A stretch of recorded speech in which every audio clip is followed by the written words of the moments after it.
An unaccountable fear or dread seemed to pervade the community. Rowdyism and drunkenness, shooting in the street, hurrahing for Jeff Davis, and all sort of outrages were being continually committed, and no person was safe in the streets after dark. That's a quote from a letter written to the military by Edwin Sherman, who was the local newspaper man. And then Clarence Bennett in one of his letters. They expect to have these missionaries of piracy come to Holcomb Valley in about 6 weeks and report a state of readiness. And then, in their language, they will cut loose.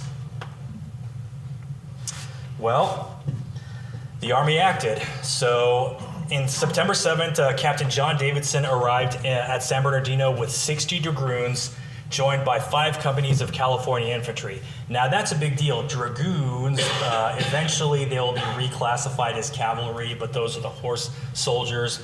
The dragoons are regulars. Those are full-time soldiers. They were in the U.S. Army before the Civil War. If they survive, they will still be in the U.S. Army after the Civil War. Those guys came here. But they were backed up, yes, by 5 infantry companies of the California infantry.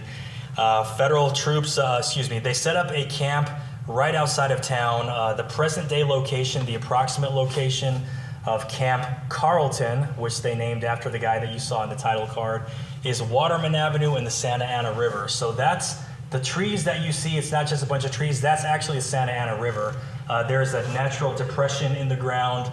So that's that little dirt road that you see on the right. So those trees are probably 20 to 30 feet tall. Not a whole lot of water above ground, but there's enough water below ground to sustain the Santa Ana River. So Captain John Davidson arrives with 60 dragoons and 5 companies. They keep the peace on Election Day because one of the conspiracy plots that they've gotten intel about, some of the KGC members are going to try to keep certain people home using acts of violence. They're going to try to assassinate people. So they send troops in town to keep the peace on Election Day, and they succeed. However, that only kept the peace in town, all right? San Bernardino is a big place. There are still wannabe bushwhackers up in the mountains.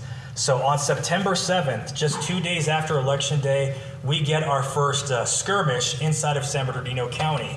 This was no longer just guys threatening people. This was no longer duels.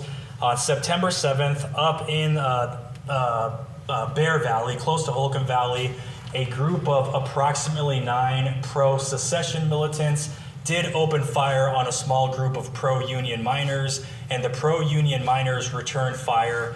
They don't know if they got any of the secession guys, but they scared them off, whereas 2 of the pro-union miners were wounded, and they took a couple of days to get back to their agreed-on rendezvous point. So some of the early intel reports about this particular skirmish that Carlton is getting from Clarence Bennett is reporting that these 2 guys, these 2 miners up in the hills were killed. They were not killed, but they were shot, and that's why it took them a couple of days to get somewhere and show proof of life. And on September 14th, in response to what happened up in the mountains, the San Bernardino Rangers have a drill in town. They're making a show of force. They want all the pro-secession people and all the pro-union people to know the Unionists are here. We are armed. We're not going anywhere. You do not scare us.